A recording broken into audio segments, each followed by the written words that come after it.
Hi everyone, it's Jennifer. I appreciate you stopping by. Today I wanted to do a technique that I haven't done in quite some time. I'm trying to think of old techniques that I can kind of bring back. And this one is using bleach with your stamping. Now I didn't actually stamp with bleach, but instead I colored with bleach or painted with bleach. This is a great way to get a completely different look out of your inks. I have 4 examples that I'm going to share with you today, and they all use some new products from Julie Ebersol and Ellen Hutson. So I started out with some white cardstock. Any white cardstock would work. I used Neenah 80-pound white. I have some 4 1/4 by 5 1/2 inch white pieces that I just cut a diagonal across. Just for something different, I like using diagonal lines every once in a while.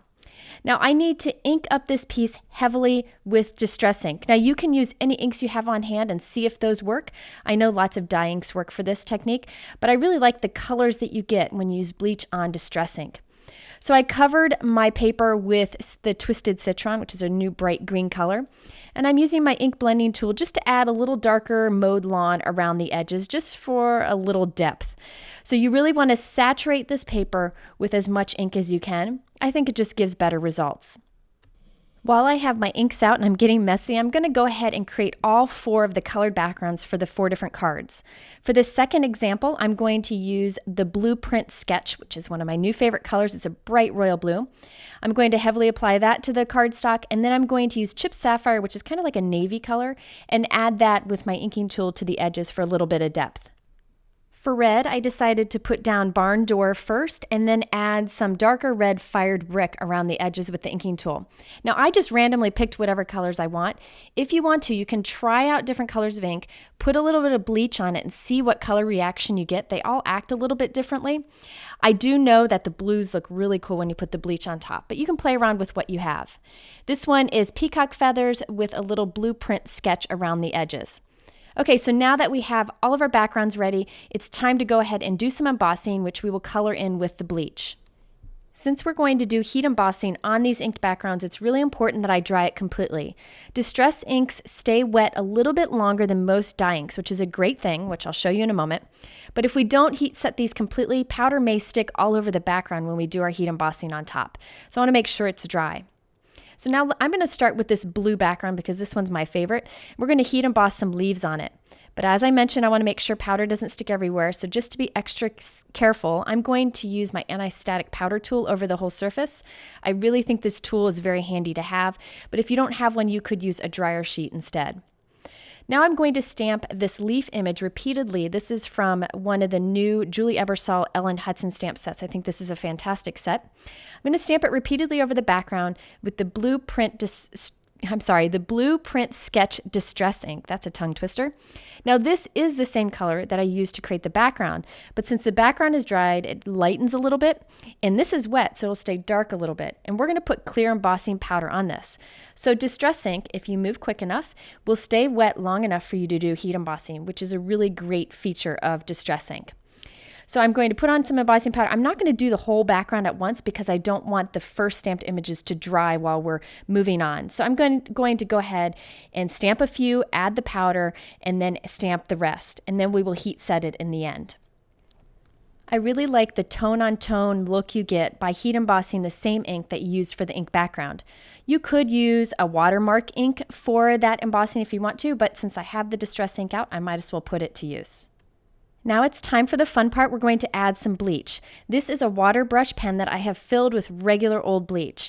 I don't really like the smell of bleach and I don't like how nasty this stuff can be, but when you have it in this water brush, you really don't notice the smell at all, and I don't have to really worry about it splashing, but you do want to be careful. Now all I'm going to do is quickly paint over the areas that I want to change the color. And you can see how quickly the bleach changes the color of the Distress ink background. In this case, that royal blue color becomes like a soft turquoise color. It's really pretty. Now you don't want to put too much back and forth down with the bleach because it'll go almost white. If you want that, that's fine. And what I actually did is I put a little more bleach on the tips of the leaves just to make that stand out more. Now I'm going in and just adding little dots with the bleach pen so that I could have little dots in the background that are that lighter turquoise also. Notice that where we put the bleach down in the middle is a little bit different than where we put the bleach down on the edge because we have that chipped sapphire out there. Once it's dried, you can go back and add a little bit more if you want to lighten some areas. This is a really fun technique to do. And think about it, you can stamp an image and trace it with bleach if you want to have that look, but I really love the look of that light color inside the embossed image. I'm going to go ahead and do another example here, and I actually added another color on this one. So this is the green background we used before.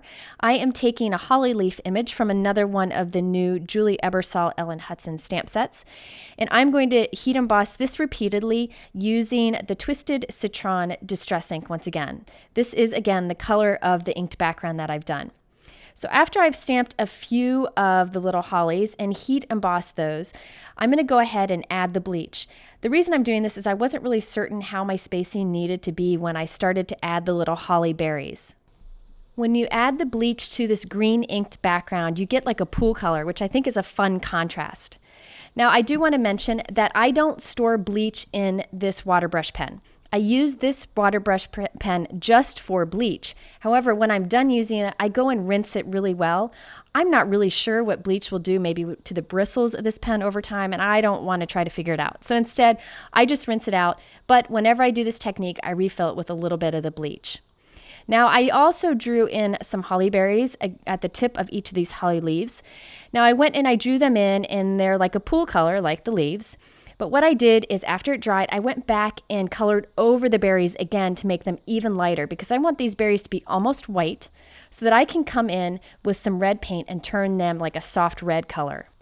Now for the red color, I decided to use that Barn Door Distress Ink. Distress Inks are great for watercoloring, putting a little bit on my acrylic block, adding a bit of water, and then I'm just going to paint over those little white holly berry dots that we created. So adding bleach to an ink background changes the color, but then going and adding another color on top of it really opens the possibility to lots of techniques. I really encourage you to play around with painting with bleach on different inked backgrounds to see what results you get, but just be careful not to splash it because we all know how bleach works, so we just want to be careful. Okay, now another example. This is a bright red background and it turns a soft pink when you add the bleach. As I did with the other backgrounds, I repeatedly stamped an image and heat embossed it, and this time I used one of Julie's poinsettia images, and I'm painting them in quickly with the bleach. Again, I recommend putting a really light coating of the bleach down at first to make sure you're okay with the color, because if you want it to be lighter, you can always go back and add more bleach. Now in this one, I decided to keep the leaves like a darker pink and add a lot more bleach to the center of the flower so that they were really highlighted. It just gives more dimension or the look of dimension to the final background. One thing you can do to speed up the process and to intensify where you put the bleach is to heat set it as you go. You can see those areas got much more intense when I added the heat. And here you can see me going back and adding more bleach to the center of the flowers just so they pop a little bit more. I think this has a fun holiday feel to it. So we'll end up with 2 holiday cards and 2 non-holiday cards. Okay, now for the fourth background, I just wanted to show you how I created this background. I actually took 4 of the images from these Julie Ebersol stamp sets that all are pretty much holiday themed, but I just picked some that were less holiday-ish, and I put 4 of them on a block together.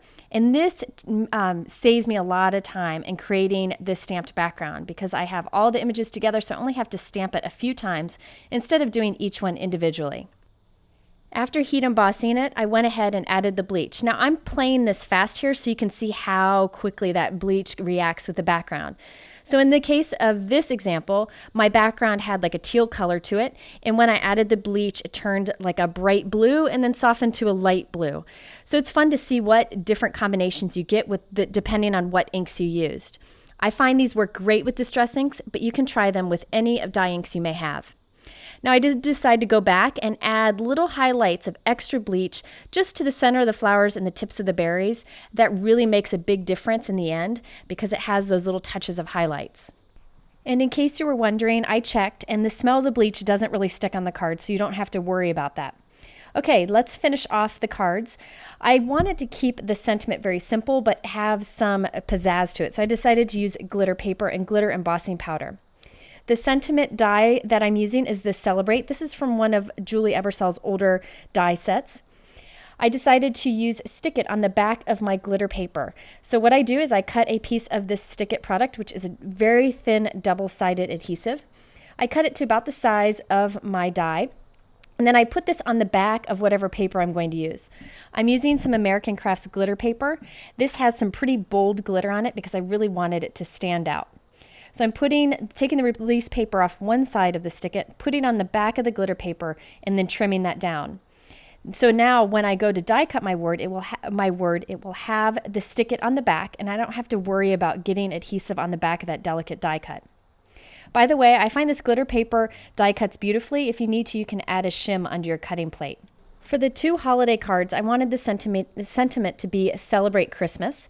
So I chose this elf stamp set, a new one from Julie, and I'm cutting the word Christmas out of this larger sentiment. I like the font that she used, or handwriting, so I decided just to cut that word off. It doesn't damage the stamp, and I can always stamp it how it was originally intended.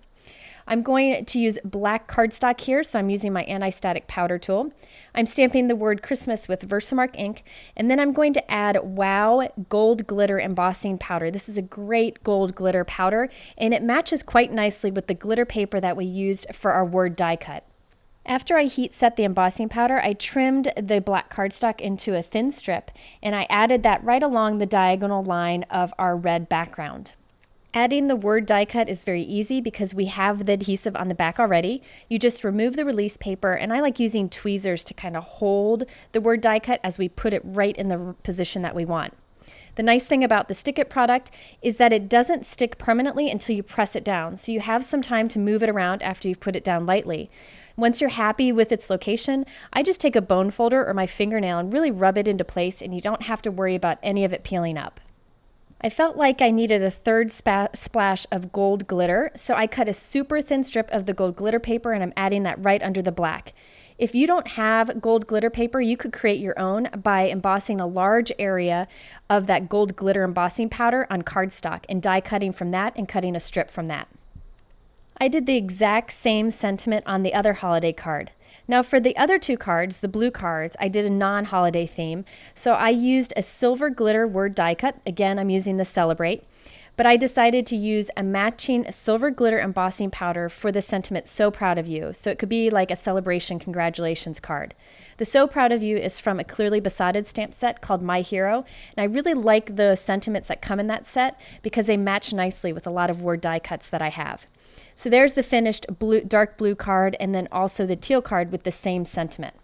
So that wraps up today's video. I hope you give this coloring with bleach technique a try. It's really fun. Actually, there are many things you can do with bleach and stamping.